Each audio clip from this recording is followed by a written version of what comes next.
साथियों welcome back. आप सभी लोगों का बहुत बहुत स्वागत है नवजीवन के ऑनलाइन प्लेटफॉर्म पे यूट्यूब चैनल जीएस ऑफिशियल नवजीवन में। एक बार फिर मैं लेकर आया हूं आपके लिए क्वेश्चन आवर एट 9 PM और आज देखने वाले हम लोग आर्ट सेक्शन से 20 महत्वपूर्ण सवाल। तो चलिए शुरू करते हैं इस सेशन को सकारात्मक ऊर्जा के साथ और देखेंगे एक एक प्रश्न को इंपॉर्टेंटली जो आपके लिए मैं लेकर आया हूं। तो आज देखना है हिस्ट्री, ज्योग्राफी और पॉलिटी का कुछ महत्वपूर्ण सवाल। कॉन्सेप्ट को समझ करके आंसर करें और चीजों को समझते हुए आगे बढ़ें। कहता है भारत की यात्रा करने वाला पहला चीनी यात्री कौन था? सब लोग जानते होंगे, हमको उम्मीद है कि सबको पता होगा। तो ध्यान रखेंगे कि इसका आंसर जो है वो फाहियान है। वेनसांग, फाहियान, संगयून या इतसिंग। तो पहला जो चीनी यात्री आया था भारत वो कौन था? फाहियान था। और फाहियान के आने का कालक्रम माना जाता है कि ये 399 से 412 के बीच भारत की यात्रा किया था। जबकि दूसरा यात्री जो था सेकेंड वो संगयून था और ये 518 ईस्वी में भारत की यात्रा किया था ऐसा माना जाता है। जबकि वेनसांग इस तीनों में थर्ड पोजीशन पर है और ये 630 में भारत की यात्रा किया। जबकि चौथा नंबर पर इस चारों में सबसे लास्ट में आने वाला फोर्थ पोजीशन पर ये 673 में भारत की यात्रा करता है। तो आपके लिए जो याद रखना है वो फाहियान, यही तो चीनी यात्री था भारत की यात्रा सबसे पहले किया। तो ध्यान रखेंगे। और अब आगे चलें तो दूसरा सवाल आपके लिए जो प्रश्न के रूप में मैं लेकर आया हूं वो बहुत इंपॉर्टेंट प्राचीन भारत के इतिहास से। कहता है इनमें से कौन जो वेद त्रयी है इनमें से कौन शामिल नहीं है चारों में? तो चार वेद का नाम दिया गया है, उसमें कह रहा है कौन सा वेद वेद त्रयी में शामिल नहीं है। मतलब वेद त्रयी में तीन ही को जगह दिया गया है, एक वेद को जगह नहीं दिया गया। तो वो कौन सा वेद है? अथर्ववेद, ऋग्वेद, सामवेद या यजुर्वेद? तो याद रखेंगे कि तीन जो है उसके अलावा जो चौथा है वो अथर्ववेद है, जिसको वेद की संज्ञा इतिहासकार नहीं देते हैं। तो ध्यान रखेंगे। इसमें दो इंपॉर्टेंट पॉइंट कि इसमें सबसे प्राचीन सबसे पहले लिखा गया और इसमें सबसे जो नया है वो अथर्ववेद है। जबकि वेदों की रचना का श्रेय जो जाता है वेद व्यास महर्षि को जाता है। और ये वेद एक ज्ञान था जो ब्रह्मा ने ऋषि मुनियों को दिया था। ऋषि मुनियों ने उसका प्रचार प्रसार किया और महर्षि वेद व्यास ने उसको पुस्तक के रूप में लिख दिया। वही वेद के रूप में वर्णित हो गया और वेद के रूप में निर्मित हो गया। तो ये तीनों वेद की संज्ञा में है, जिसको वेद त्रयी कहते हैं। ये वेद में शामिल नहीं, इसलिए ये वेद त्रयी से बाहर है। और अथर्ववेद की रचना अथर्वा ऋषि और ऋषि अंग्रिस ने किया था, इसलिए उसको अथर्वा अंग्रिस वेद भी कहते हैं। अगला सवाल जो बहुत इंपॉर्टेंट है प्राचीन भारत के इतिहास से और वो भी स्रोत से रिलेटेड है। कहता भारत में सबसे पहले सोने का सिक्का किसने जारी किया? तो सिक्का सोना, कॉपर, चांदी इन सब का पहले प्रयोग होता था पुराने समय में, प्राचीन काल में। तो उसी क्रम में कहता है सोने का सिक्का सबसे पहले किसने जारी किया? गुप्तों ने, कुषाणों ने, सातवाहनों ने या हिंद यूनानियों ने? तो ध्यान देंगे इस क्वेश्चन का आंसर हिंद यूनानी के नाम जाता है। इन्होंने ही पहली बार भारत में सोने का सिक्का जारी किया।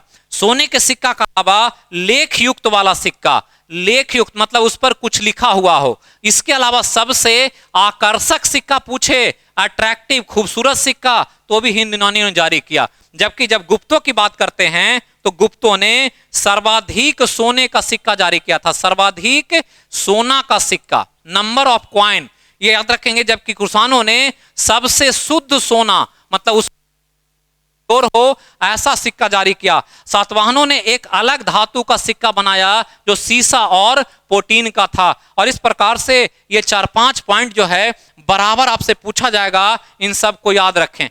चौथा सवाल जो आपके लिए ज्योग्राफी से मैं लेकर आया हूं और ये है बहुत इंपॉर्टेंट। कहता है कि एशिया को उत्तर अमेरिका से अलग करने वाली जलसंधि कौन है?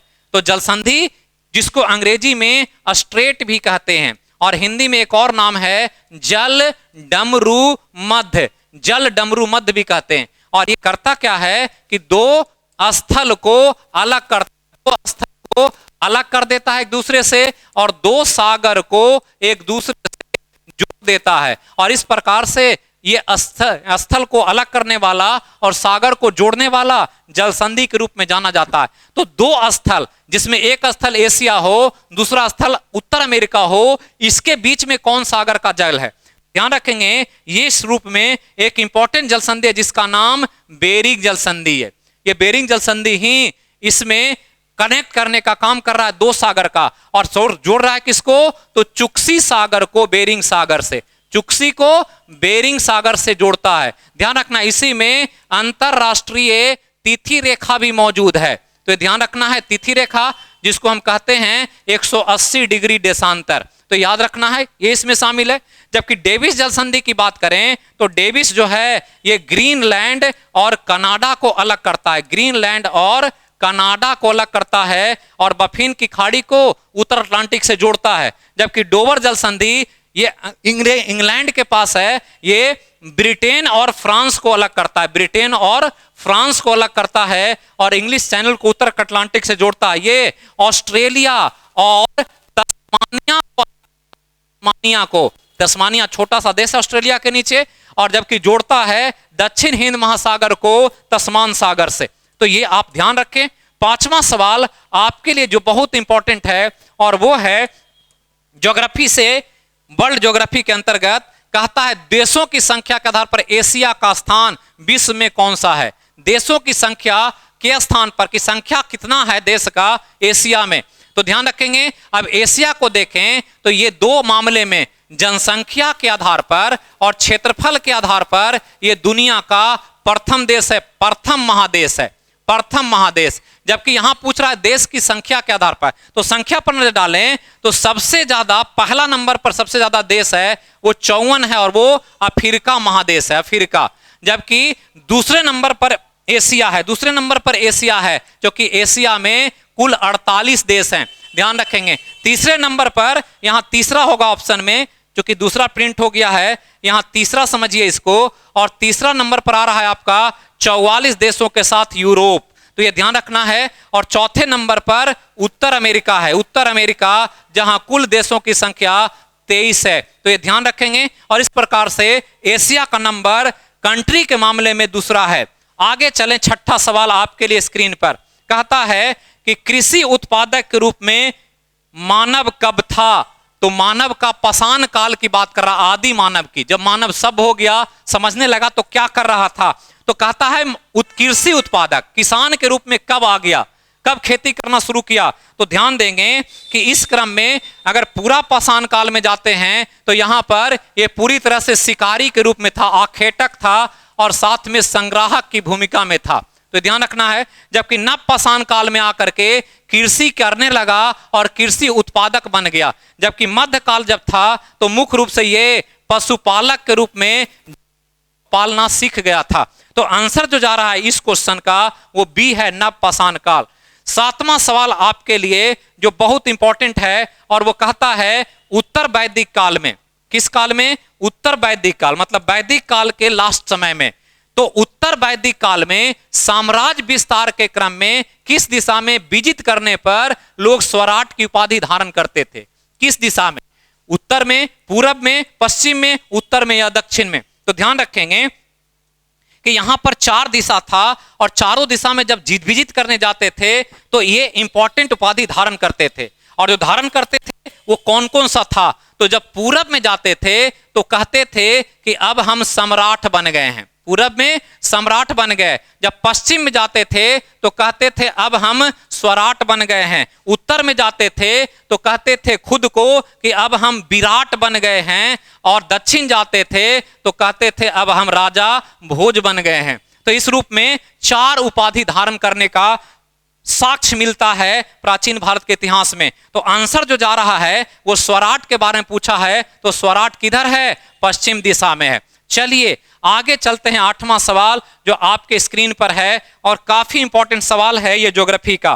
कहता है हिमालय का विस्तार भारत के कितने राज्यों में है? हिमालय का विस्तार भारत के कितने राज्यों में? 9, 10, 11 या 12? तो आप याद रखेंगे कि इसका आंसर 11 होगा, इसका आंसर 11 होगा। और 11 जो राज्य हैं उसमें हिमाचल प्रदेश, उत्तराखंड, सिक्किम, अरुणाचल प्रदेश, मेघालय, नागालैंड, मणिपुर, त्रिपुरा, असम और मिजोरम के साथ साथ पश्चिम बंगाल। और इस प्रकार से कुल 11 राज्य जो हैं वो हिमालय के क्षेत्र में हैं। हिमालय सटा हुआ है, हिमालय का मेन पार्ट भी है और कुछ हिमालय की पहाड़ियां भी है, तो ये ध्यान रखना है। तो ये आपका 8वां सवाल। 9वां सवाल आपके लिए बहुत इंपॉर्टेंट, जो ज्योग्राफी के कॉन्सेप्ट से लेकर के दिया गया है और इसको ध्यान रखेंगे। क्या कह रहा है कि प्रसिद्ध शहर हरिद्वार किस हिमालय की श्रेणी के बीच में है? तो हरिद्वार, जिसको हरि का द्वार कहते हैं, यहां हर की पौड़ी है। हर की पौड़ी मतलब शंकर भगवान का पैर है और माना जाता है कि हरिद्वार में ही गंगा सबसे पवित्र है, वहीं पर पानी सबसे शुद्ध मिलता है मैदानी क्षेत्र में। और हरिद्वार के बाद गंगा आ जाती है मैदान में तो धीरे धीरे आकर गंगा मैली हो जाती है, दूषित होती है। तो ये बहुत इंपॉर्टेंट पवित्र शहर जो उत्तराखंड में है हरिद्वार, कहता ये किस 2 हिमालय की श्रेणियों के बीच है? तो हिमालय की श्रेणी पढ़े होंगे, 1 श्रेणी, 2 श्रेणी, 3 श्रेणी, 4 श्रेणी। ये ट्रांस हिमालय, ये महान हिमालय, ये लघु हिमालय और ये शिवालिक हिमालय।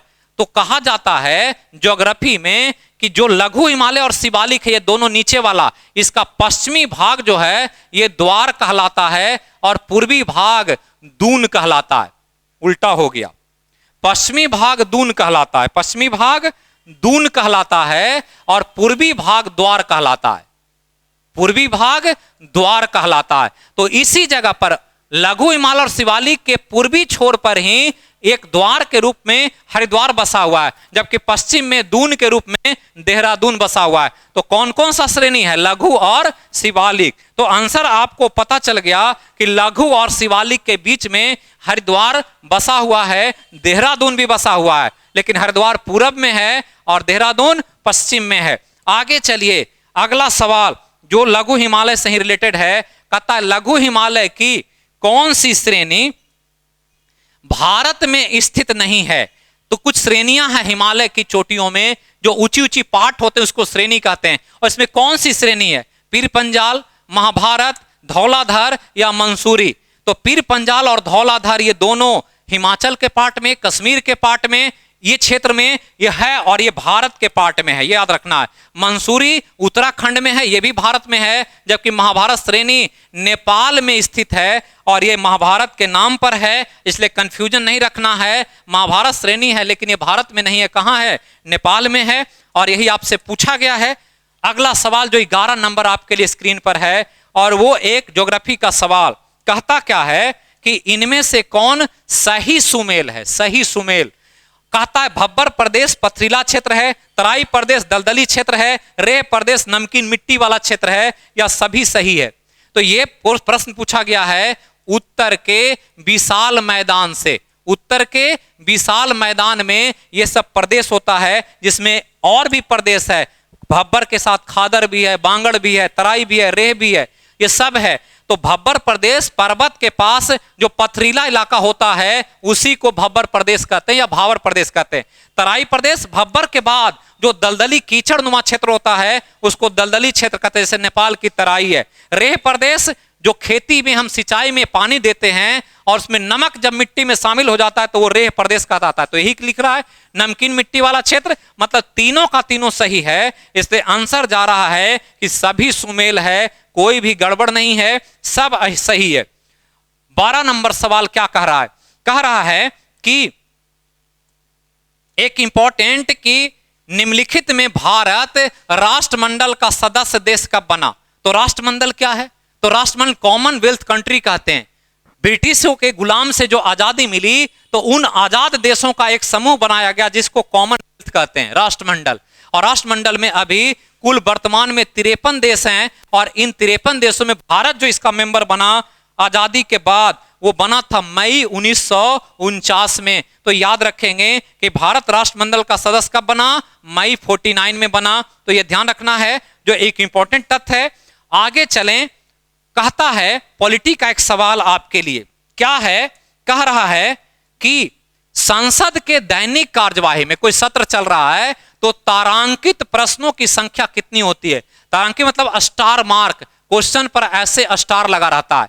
तो क्वेश्चन पर जब स्टार लगा रहे ऐसे, उसको तारांकित कहेंगे। और तारांकित प्रश्न वो होता है जिसका कोई सदस्य तुरंत उत्तर चाहते हैं, तुरंत, कि अभी हम पूछें और हम कभी तुरंत मिल जाए।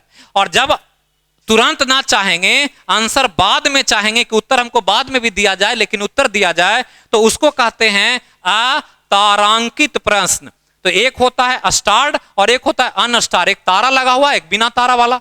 अब ये तारा वाला जो होता है ये तुरंत जवाब देना होता है सवाल पूछने के बाद, और ये जवाब देते हैं, ये जवाब मौखिक होता है, लिखित नहीं होता। यहां पर लिखित देना होता है, यहां मौखिक देते हैं।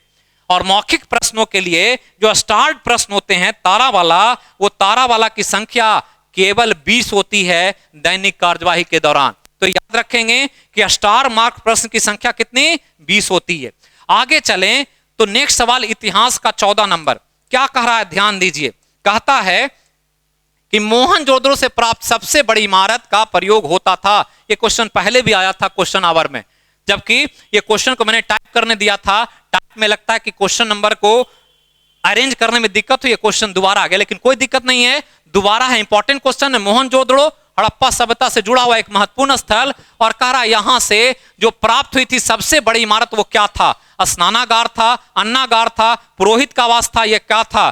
तो हमने कहा था पिछले डिस्कशन में कि कोई भी बड़ी इमारत पुराने समय में बनती थी वो किसी चीज को संग्रह करने के लिए स्टोर हाउस के रूप में, जैसे पटना में एक बना हुआ है गोल घर जो अंग्रेज नहीं बनवाया था। और गोल घर क्यों बनाया था कि अकाल पड़ेगा तो यहाँ भोजन जमा रहेगा, अनाज जमा रहेगा, जिसको हम बांटेंगे अकाल में मदद मिलेगा।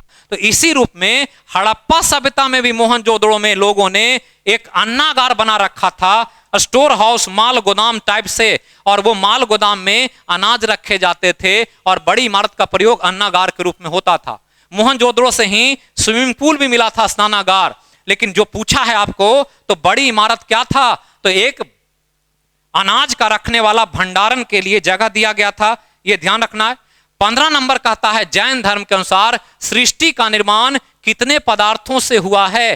तो जैन धर्म के अनुसार सृष्टि का निर्माण कितने पदार्थों से, 4, 5, 6 या 7, किससे हुआ है। तो याद रखेंगे कि सृष्टि का निर्माण जैन धर्म कहता है, जैन दर्शन में, कि 6 पदार्थों से हुआ है, जिसमें जीव है, पुद्गल है, धर्म है, अधर्म है, काल है और आकाश है। ये सब मिलकर के जीव, जो जीव जंतु हैं, पेड़ पौधे, पुद्गल जिसको भौतिक पदार्थ कहते हैं, उसके अलावा धर्म जो रिलीजन होता है वो, अधर्म, काल और आकाश, इन सब के मिलने से कहा जाता है जैन धर्म में कि पूरा सृष्टि बना है। इसलिए अर्थात याद रखेंगे कि सृष्टि के निर्माण में 6 महत्वपूर्ण घटक की जरूरत थी जैन धर्म के अनुसार। अगला कहता है बहुत इंपॉर्टेंट सवाल 16 नंबर क्या कह रहा है, विंध्याचल श्रेणी का विस्तार बिहार के किस जिले में है। तो विंध्याचल पर्वत आप पढ़े होंगे कि जब हम पढ़ते हैं भारत का दक्षिणी भारत, तो यहां पर विंध्याचल श्रेणी है ऐसे, और ये विंध्याचल भारत को उत्तर और दक्षिण में विभाजित करता है। उसके ऊपर उत्तर भारत, नीचे दक्षिण भारत। तो ये जो फैला हुआ है ये पश्चिम से पूरब की तरफ आते हैं, तो इधर आएंगे तो ये बिहार में भी क्रॉस करता है। और बिहार में इस पर्वत को एक ऊंचाई पर चोटी है जिसका नाम है कैमूर हिल्स। कौन हिल्स? कैमूर हिल्स। तो याद रखेंगे कि कैमूर हिल्स कोई अलग पहाड़ी नहीं है, वो विंध्याचल पर्वत का ही भाग है। इसलिए कहां है? तो नालंदा में नहीं है, गया में नहीं, रोहतास में नहीं, कहां है? कैमूर में है। तो आंसर क्या होगा? कैमूर हिल, कैमूर जिले के नाम पर। तो याद रखना है। अगला सवाल जो है 17 नंबर क्या कह रहा है, ध्यान दीजिए। कहता है एक इंपॉर्टेंट सवाल जो कई बार एग्जाम में पूछा गया है। कहता है प्रायद्वीपीय भारत के पूर्वी तट का सबसे उत्तर में स्थित तट कौन है। प्रायद्वीपीय भारत का पूर्वी तट कह रहा है। तो प्रायद्वीपीय भारत को अगर देखें तो प्रायद्वीपीय भारत अभी हमने बनाया था, ये भारत है, और ये भारत का प्रायद्वीपीय भारत, इसमें पूर्वी तट मतलब ये वाला तट, ये पूरब है और ये पश्चिम है। तो पूर्वी तट का कह रहा है उत्तर में स्थित तट कौन है। तो उत्तर में यहां से ऊपर उत्तर नीचे, तो इसको कहते हैं गोलकुंडा। क्या कहते हैं? गोलकुंडा, या इसका दूसरा नाम उत्तरी सरकार भी है, या इसका तीसरा नाम कोकोनाड़ा तट भी है। तो कोकोनाड़ा तट, तीनों तट याद रखें। कौन है आंसर में? तो कोकोनाड़ा दिया है डी, मतलब कि आंसर में कोकोनाड़ा ही सही है। कोरोमंडल कहां है? तो ये वाला कोरोमंडल है, नीचे वाला कोरोमंडल दक्षिण में है।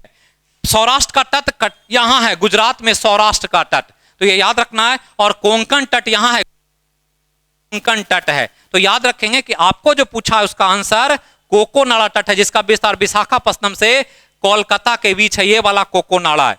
तो चलिए अगला सवाल 18 नंबर आपके लिए स्क्रीन पर कहता है इनमें से कौन बंदरगाह पूर्वी तट पर नहीं है? पूर्वी तट पर, यह भी सवाल वही है प्रायद्वीपीय भारत से। तो ध्यान देंगे कि अगर प्रायद्वीपीय भारत को बनाए ऐसे और इस प्रकार से, तो कह रहा है इस तट पर यहां से यहां तक कौन बंदरगाह पूर्वी तट पर नहीं है? कह रहा है जंजीरा, पारादीप, एन्नौर, विशाखापत्तनम। तो ध्यान रखेंगे एन्नौर है तमिलनाडु में, एन्नौर है तमिलनाडु में और ये पूर्वी तट पर है, ये ध्यान रखना है। विशाखापत्तनम आंध्र प्रदेश में है और ये भी पूर्वी तट पर है। पारादीप उड़ीसा में है और यह भी पूर्वी तट पर है, जबकि जंजीरा महाराष्ट्र में है, मुंबई के पास, और इसलिए ये यहां पर है और ये पूर्वी पर नहीं है, पश्चिमी तट पर है। मतलब आंसर जो है पूर्वी पर नहीं है, तो आंसर कौन होगा? जंजीरा होगा। चलिए आगे 18 के बाद 19 नंबर सवाल, बहुत महत्वपूर्ण। ये सवाल भी एकदम कॉन्सेप्चुअली ध्यान देना है और याद रखना। कह रहा पूर्वी तटीय मैदान में वर्षा किस मानसून से होती है? कह रहा है दक्षिण पश्चिम मानसून से, उत्तर पूर्वी मानसून से, लौटता हुआ मानसून से, या एक से अधिक। तो पूर्वी तटीय मैदान में, पूर्वी तटीय मैदान कहां है? तो अगर भारत को ऐसे बनाएं तो पूर्वी तटीय मैदान यहां ये वाला पार्ट है, यहां वर्षा किससे होती है? तो एक होता है कि यहां से असम मेघालय से जब आती है हवा तो यहां वर्षा करती है, जिसको उत्तर पूर्वी मानसून कहा जाता है, तो ये भी सही है। दूसरा कि दक्षिण पश्चिम मानसून से यहां वर्षा नहीं होती है, दक्षिण पश्चिम मानसून जाता है, इधर वर्षा करता है, इधर वर्षा करता है और ऐसे घूमता है। तो दक्षिण पश्चिम मानसून से तो भारत में सबसे ज्यादा होता है, लेकिन यहां नहीं होता है। लौटता हुआ मानसून, ये सही है कि लौटता हुआ मानसून जब आता है तो ऐसे घूम करके फिर यहां पर वर्षा करता है, जो पूर्वी तटीय मैदान है। तो ये भी सही है और ये भी सही है, ये भी सही है और ये भी सही है, इसलिए आंसर एक से अधिक होगा। तो ये ध्यान देना है। अब आगे चलें, 20वां सवाल जो आज के सेशन का अंतिम सवाल है आपके लिए, बहुत इंपॉर्टेंट। इसमें भी 4 महत्वपूर्ण तथ्य हैं एक प्रश्न में। कहता भारत और इंडोनेशिया के बीच स्थित है 8 degree channel, 9 degree channel, 10 degree channel, 6 degree channel. तो ये 4 चैनल जो है, ये चैनल क्या है? तो चैनल एक समुद्री मार्ग होता है जिससे व्यापार का काम होता है, पानी के जहाज चलते हैं, कोई चैनल यही होता है। तो जब से अभी हमने कहा था इंग्लिश चैनल, इंग्लिश चैनल डोबर जल संधि में है, तो ध्यान रखेंगे। अब यहां कहता है कि 8 डिग्री चैनल जो है ये कहां है? तो 8 डिग्री चैनल और 9 डिग्री चैनल ये लक्षद्वीप में है। कहां है? लक्षद्वीप में। और लक्षद्वीप में जो 9 डिग्री और 8 डिग्री, 8 डिग्री नीचे है, 9 डिग्री ऊपर है, ये है लक्षद्वीप और मालदीव के बीच, लक्षद्वीप और मालदीव के बीच। जबकि 9 डिग्री जो है ये लक्षद्वीप का एक द्वीप है मिनिकॉय, मिनिकॉय द्वीप, और मिनिकॉय के पास एक द्वीप है कावरत्ती जो लक्षद्वीप की राजधानी, इन दोनों के बीच है 9 डिग्री। 10 डिग्री चैनल है ऊपर में अंडमान और नीचे में निकोबार के बीच है। तो अंडमान निकोबार के बीच में कौन है? 10 डिग्री चैनल। और 6 डिग्री चैनल है इंडिया का ग्रेट निकोबार, जो निकोबार का पार्ट है, ग्रेट निकोबार, और नीचे में सुमात्रा द्वीप है जो इंडोनेशिया का है, सुमात्रा द्वीप। तो ये ध्यान रखेंगे। तो ग्रेट निकोबार ये इंडिया और ये इंडोनेशिया, ये निकोबार द्वीप समूह में है, इंडिया का पार्ट, और सुमात्रा इंडोनेशिया में है। और इसलिए 6 डिग्री चैनल के बारे में पूछा गया है, तो यही कहता है भारत और इंडोनेशिया के बीच है।